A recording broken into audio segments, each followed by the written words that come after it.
Hey guys, this is Joe from Analog Archive, and in this video, I'm going to be doing the Jazz Vinyl Tag 2022 that was started by Chris, Tunes from the Man Cave.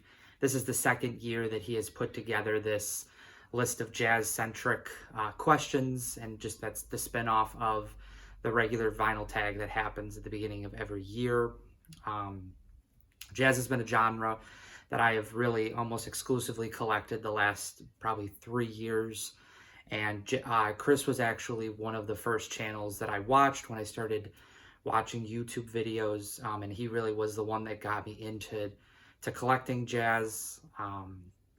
It's definitely one of those genres that there's so much to explore whatever direction you come from. I've seen a lot of videos, people talking about ways to be able to get into jazz when you really are interested in rock or punk or folk or whatever genre you've collected in the past, and that's definitely really something that's unique about jazz. I think there's just such a large breadth of not only material, but different artists changed their sound and the albums over the years, and there's just so much to explore. So thank you, Chris, for putting these questions together.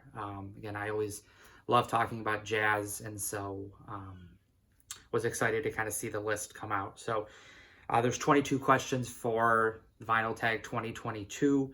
Question number 1 was your favorite jazz find of 2021. So I talked about this one in a few videos. This is Roll Call, Hank Mobley. This came from the Blue Note collection from the Bob Shop last April. Just that unbelievable collection of over like 250 Blue Notes that were in really pristine condition. Most of them early presses. This is a original mono pressing. This has been really very high on my want list, and so I was really excited to be able to grab this. So Roll Call, Hank Mobley. The second one was your favorite jazz reissue of 2021. I think this record, Katanga, Curtis Amy, caught a lot of people by storm. It was just something that not a lot of people knew about. They weren't familiar with Curtis Amy. He wasn't a musician that appeared on a lot of different albums, and so to have this come out as a tone poet and really, I think, open people's eyes and ears to the amazing saxophone player that Curtis Amy was. This was an amazing sounding reissue, and definitely one that was a great tone poet. So that's my favorite jazz reissue of 2021. For number 3, your favorite new jazz release of 2021. So I don't really buy a lot of new records. I think this is one of the few actually new release records. I'm just not really very familiar with artists. Through Instagram, following certain people, I've kind of come to learn some newer musicians that are really great, but just haven't really dove much into that. I've really focused more on older kind of vintage artists and albums. But this was one that I had seen a few people post on Instagram. This is Union, Muriel Grossman. This record was, I think, recorded in like Spain. This came out in November of 2021.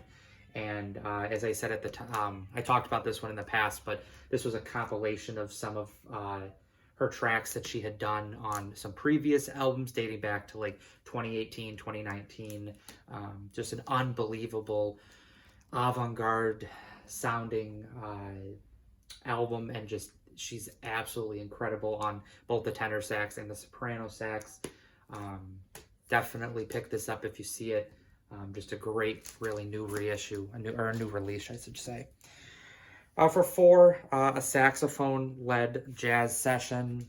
So, saxophone is one of the main jazz instruments that I like to hear on albums. A lot of jazz albums I have are prominently featuring a saxophone, so it was hard to pick, but this was one of the ones that I had gotten in the last few months. Billy Harper Quintet. So in Europe, this is on the Soul Note label. This is from 1979. And it's like an avant-garde, somewhat free jazz type session, but an absolutely incredible one. Most of the album is just Billy Harper just blazing on the saxophone, and this is just an incredible album that I was really happy to have been able to get. So the next one, number 5, a trumpet-led jazz session. So again, just like saxophone, trumpet is another instrument that I really enjoy to hear on jazz albums, and I have a lot to choose from, but something that I haven't shown a whole lot.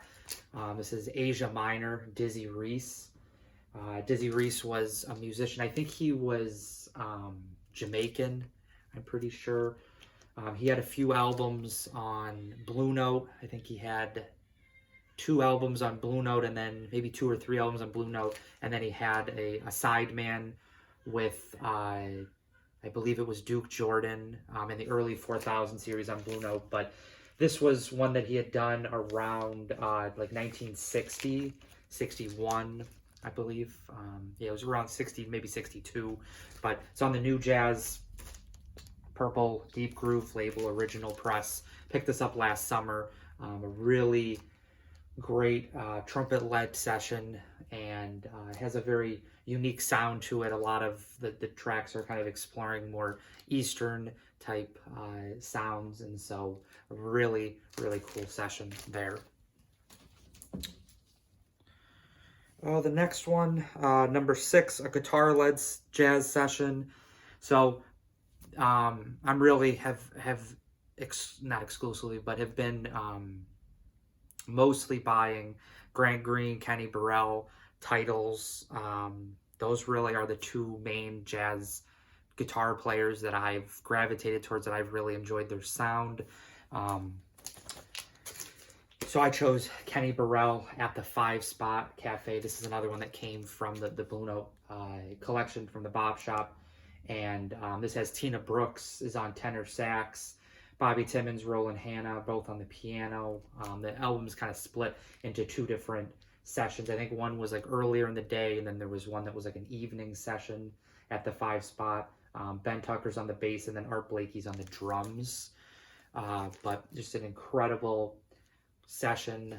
Kenny Burrell is phenomenal. Tina Brooks, I think, is when he appears on 3 of the tracks. His solos on those tracks are unbelievable, and just a really great session. So Kenny Burrell at the 5 Spot. The next one, number 8, an organ-led jazz session. So I've talked about it in other videos that organ is really not my my favorite instrument when it comes to oh, sorry, I skipped one actually. Number 7, sorry. Piano-led jazz session.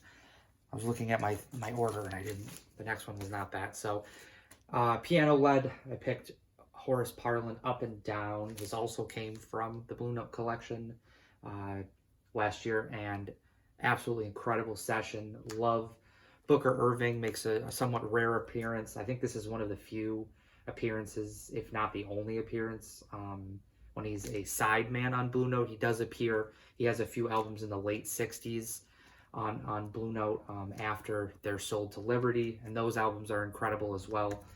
But this was his first one that he recorded. He's absolutely incredible on this. Grant Green's on the guitar on this. I love Grant Green. He's my favorite jazz musician. You'll see a few albums by him coming up. Horace Parlan, amazing piano player, very unique sound, a story, kind of the information about him. He contracted polio as a child, and so he lost the ability to use, I think, like his ring and his pinky finger, and so just a very unique tone with his one hand.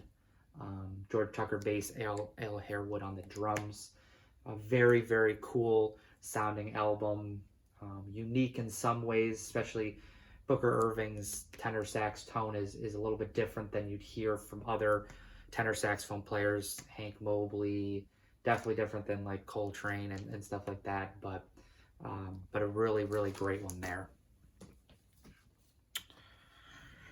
Now on to number 8, the organ-led album. As I said, I'm not a really big organ person, but I love this album, The Sermon Jimmy Smith. I think this is his best album, not really because of him. I mean, he plays great on this, but it's really the sidemen. This is one of the few sessions. I think House Party was another one that had a very large ensemble as well. These were both recorded around the same time in late, I think it's like 1958.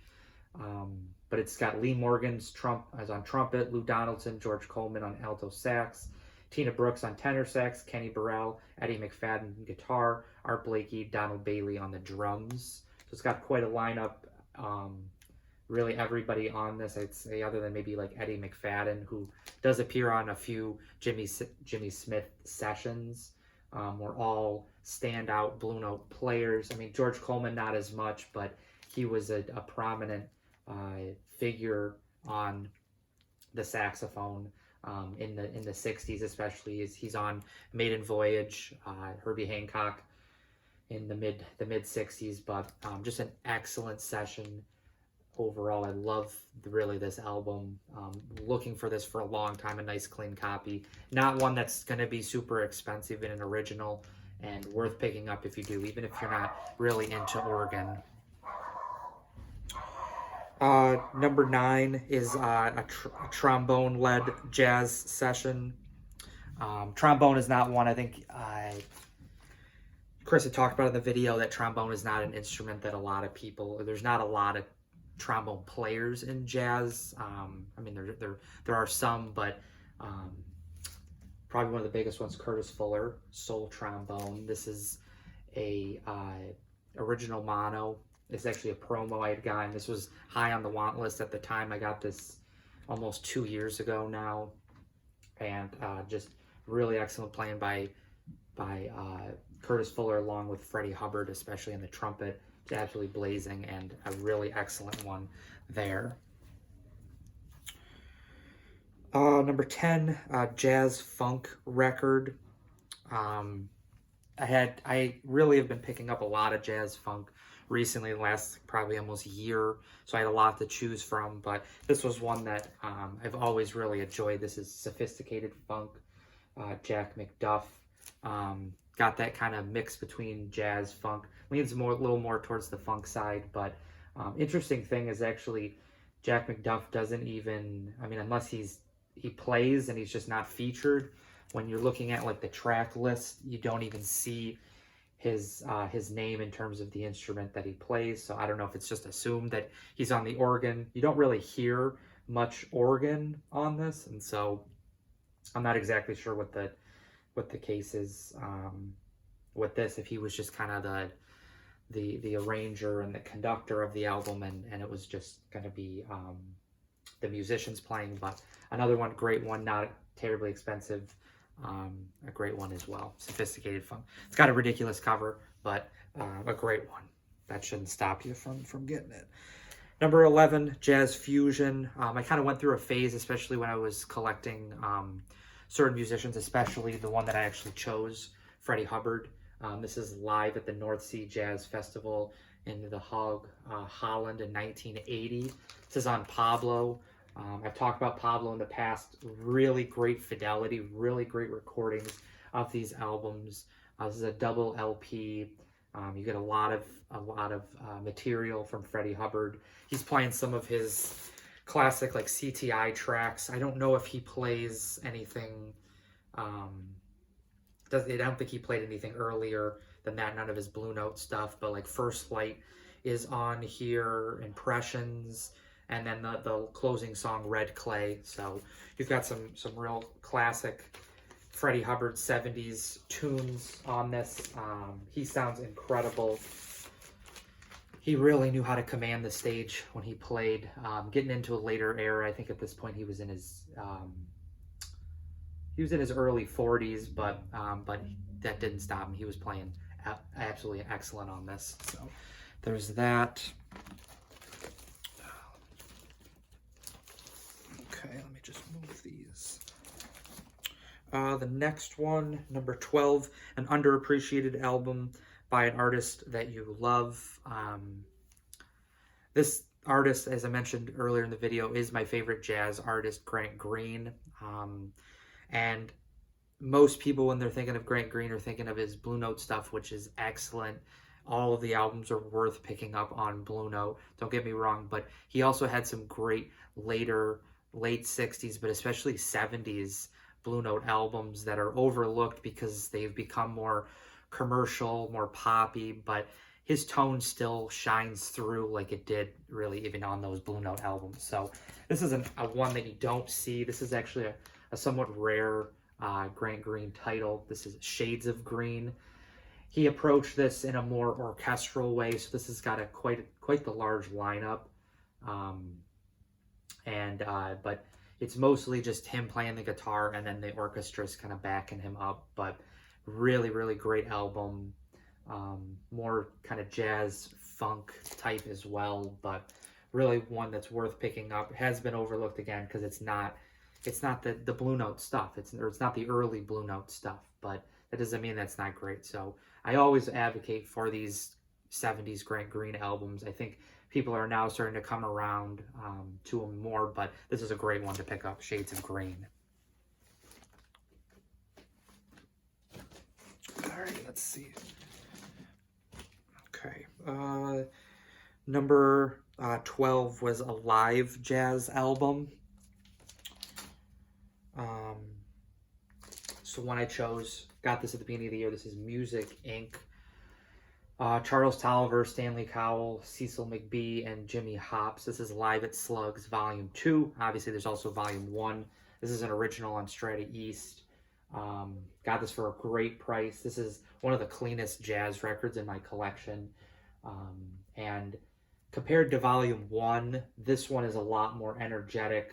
All the tracks, there's 3 tracks on it, are all fast-moving, high-energy type tracks, which really suits Charles Tolliver's trumpet tone. I mean, he loves to just absolutely cook on the trumpet, and so this definitely shows that I was blown away, especially the B-side long track is called Our Second Father, and it was actually dedicated to John Coltrane. And it's just, I was blown away by not only Charles Tolliver's trumpet playing, but actually Stanley Cowell on the piano was just really excellent on that. Really great solo on that one. For 14, a supergroup jazz album. So one I chose was All Night Long.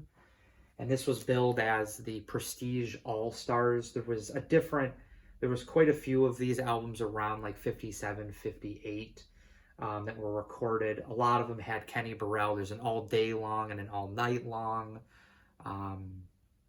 And they mostly featured Kenny Burrell, and then there was kind of a mixed lineup. There was, I think, the All Day Long had like Thad Jones on the trumpet. This has Donald Byrd, so there was a little bit of a difference in the lineup, but this is a really great one. Just absolutely stacked lineup. Hank Mobley, tenor sax, Donald Byrd, trumpet, Jerome Richardson on the flute and the tenor sax, Kenny Burrell on guitar, Mel Waldron piano, Doug Watkins bass, and Arthur Taylor on the drums. So insanely great lineup, top to bottom, and one that I absolutely love. So All Night Long.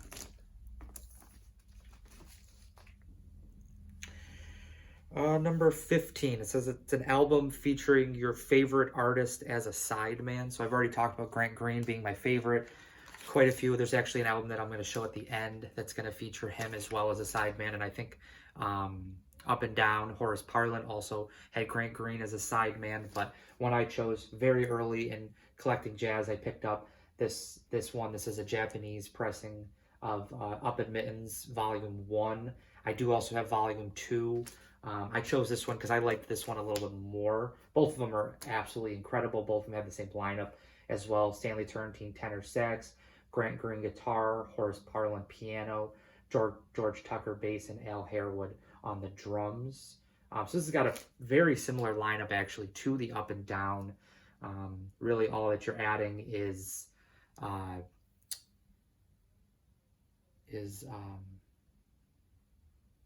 oh my goodness, I'm blanking on his name. That's so embarrassing. Let's see if I gotta find it.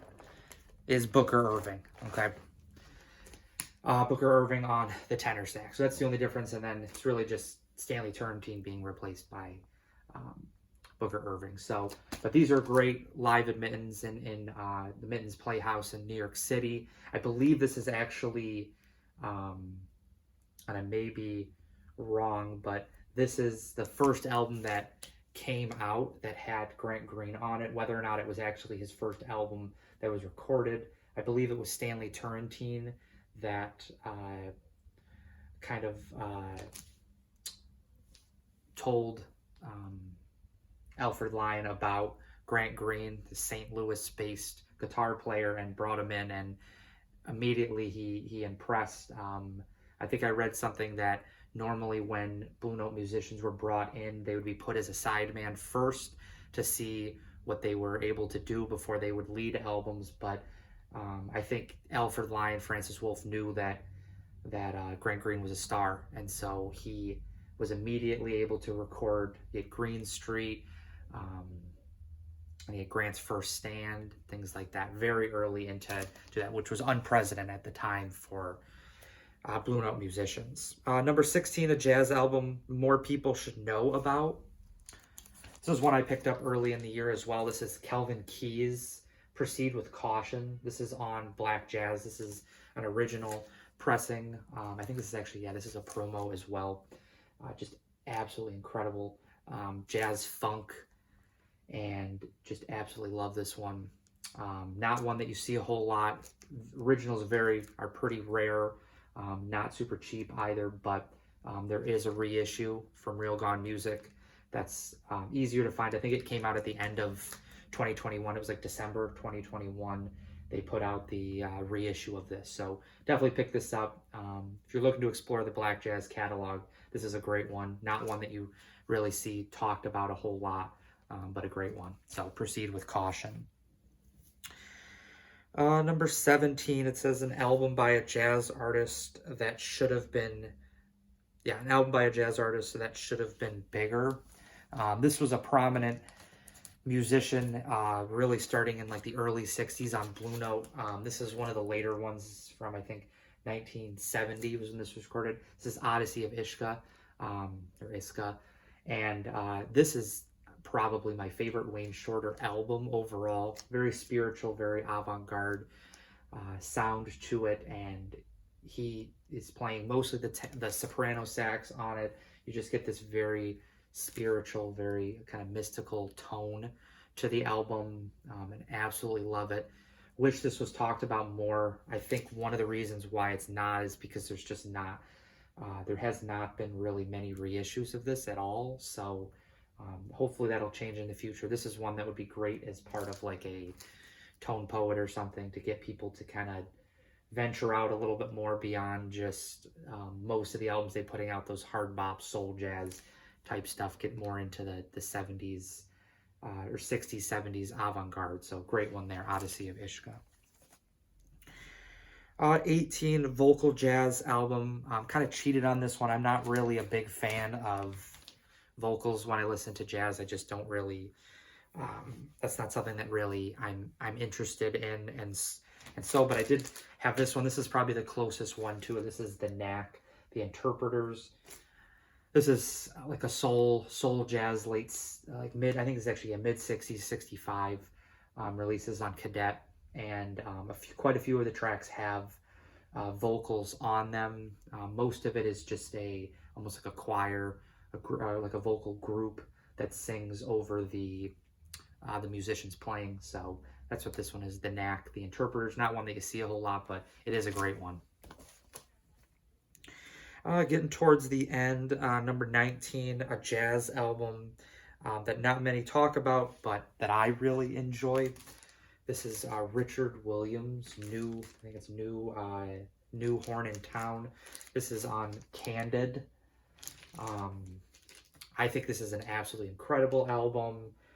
It's not one that, again, a lot of people talk about. Not a lot of people know about it either. Richard Williams was unfortunately a musician that featured. He was on a Gigi Grice album. He features on a Booker Irving album. It's called The In-Between. in the late 60s, like 67. But this was his first record. I think this might be his only record, actually. This was recorded in September of 1960. And it just, for whatever reason, he was not someone that just caught fire and was able to record a lot. And that's a shame, because he has a really energetic trumpet tone to his playing. So a great one, Richard Williams, New Horn in Town. For number 20, you've got a record that you hope to find in 2022. So I found a few that I'll be showing actually in my next video, my next recent finds video, but some things that I've been looking for. I have a 1970 pressing of Green Street, Grant Green. I'd love to find an original of that. That's probably the top of the list. I'd also like to find, what are some other ones? That's really the big one, is Green Street, an original of that. Would love to pick up, and I know Chris said this in his, there's quite a few other Blue Note albums that I'd like to find. Some of them I unfortunately passed on from that Bob Shop collection. I just wasn't able to pick up everything that I wanted in that first swoop, and when I came back the next time, I wasn't quick enough. So things like The Night Dreamer, Wayne Shorter is the one that I'd really like to find. Another Grant Green, Idle Moments. And so those are some big ones, especially Green Street, Grant Green. I'd love to find either an original or a 66 Liberty Mono. Again, I have a 70 that sounds pretty good, but I would like to find a mono. That would be, if I could find that, that would definitely be the biggest find of the year. So for 21, a new release of 2022 that you are looking forward to. So similar to what Chris had said, some of the Tone Poets that are coming out in the next few months. Unfortunately, those got kind of moved back, but the Kenny Burrell self-titled one, I think that's going to be in like October. Harold Vick, Stepping Out is another one, and then Grant Green, Feeling the Spirit. So those three are definitely the bigger ones. I'll have to keep my eyes out for some other ones that are coming out, but those are definitely the big ones. And then finally, for number 22, a theoretical scenario. Hopefully it never comes to this, but your house is on fire and you can only grab one jazz record. This record is up there for my favorite find of last year. This is probably my favorite find, along with Roll Call. Another Hank Mobley one, and that's Workout, Hank Mobley. I think this is just a complete album overall, not only as a lineup stack, Hank Mobley tenor sax, Grant Green guitar, Wynton Kelly piano, Paul Chambers bass, Philly Joe Jones drums, but it's just a complete album overall. All 5 of the tracks are very well recorded, and everybody is on their A game for this. This is the prime time of Hank Mobley. This is around that same time that he did Soul Station, Roll Call, and then, I mean, in the coming future, No Room for Squares, Turn Around. But this one fits right in there as a really incredible session. This is my favorite Hank Mobley album, mostly because of just how amazing he sounds on this, but also that sideman work of Grant Green. I think that just really pulls the album together, makes it sound even better. So this is definitely the one that I think if I could grab one, I would. Hopefully it never has to come to that. This album I worked really hard to find. I had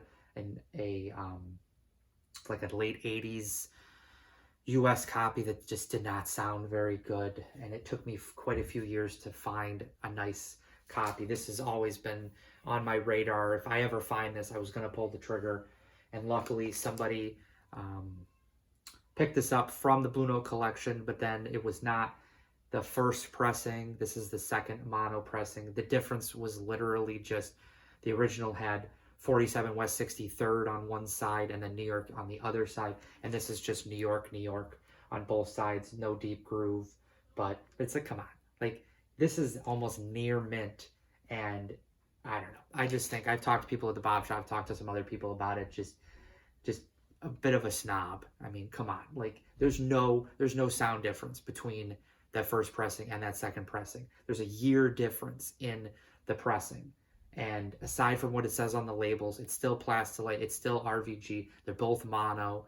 It's, I don't know what it is, but lucked out. Jazz gods were looking down on me when that happened. So workout Hank Mobley was the one grabbed if I could. So that is the end of the 22 questions that Chris put together for this Jazz Vinyl Tag 2022. Again, thank you to Chris for putting them together. These videos are always fun to do. Picking out some records I haven't seen or haven't listened to in a while. Tried to show some things that I haven't shown off a bit or a lot. There was definitely, especially for the trumpet, saxophone, and guitar, that I could have easily chose 10, 15, 20 different albums, but trying to show some different things. Hopefully people liked what they saw. Please let me know in the comments what you did. I'll be back soon with a recent finds. I got something coming this week that'll be big, and so be looking out for that. But until next time, please think about liking and subscribing if you've not already. Over 500 subscribers right now. Absolutely thankful for that. Would love to see the channel continue to grow, put out more videos. So thank you for all those that have subscribed and liked. And if not, please think about doing so. And I will see you in the next vinyl video. Bye.